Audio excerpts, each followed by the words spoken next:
What is one thing somebody said to you that held you back for a while? I'll share my story. I was working on finishing my master's degree so I could get my license in addiction counseling. And I did get my license in addiction counseling. And I was working in a prison at the time. And I had decided to leave, which that's a whole other story. And I did not want people to really know what my plans were after that.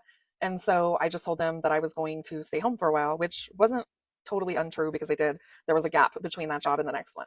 And this girl that I worked with said, "You're going to tell me you got all that you're just going to waste all that education. You did all that education for nothing." And that actually really held me back. And when I say held me back, it kept me in a career that I thought I wanted because that's what I went to school for. And I did enjoy it. I enjoyed working with clients. I definitely feel like inmates and day one detoxers were my jam, but um, it held me back from like doing what I wanted to do. So one of the biggest things that I realized after working in that field for a while is insurance is a headache. And we all know that health insurance in the US is a ginormous headache. And so um, it was getting to where I was having to fight tooth and nail for people who weren't ready to discharge. And at the same time, I had like maybe my midlife crisis, but I also realized like I couldn't be my authentic self because I am somebody in recovery.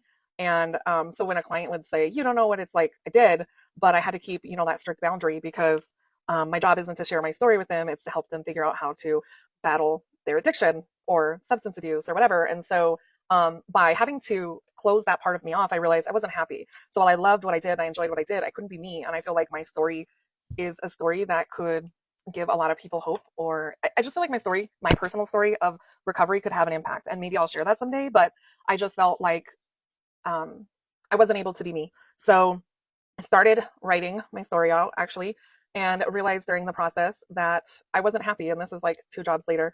And that what that girl had said to me had held me back. It had kept me in a place where I was comfortable and complacent because I thought that's where I had to be, because I thought that's where my education had to be used.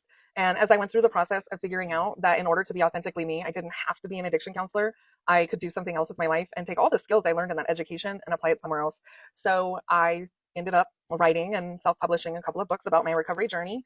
And that's who I really feel like I am. I'm that person who wants to change lives through storytelling, whether it's fiction or nonfiction, um, or just writing about social things that matter to me because I know how to research and I know how to write after all that education. So I feel like what she said to me held me back for a long time. But then once I figured out that I wasn't wasting my education, I was just applying it to a different thing that brought me joy, then I was able to start kind of overcoming that stuck.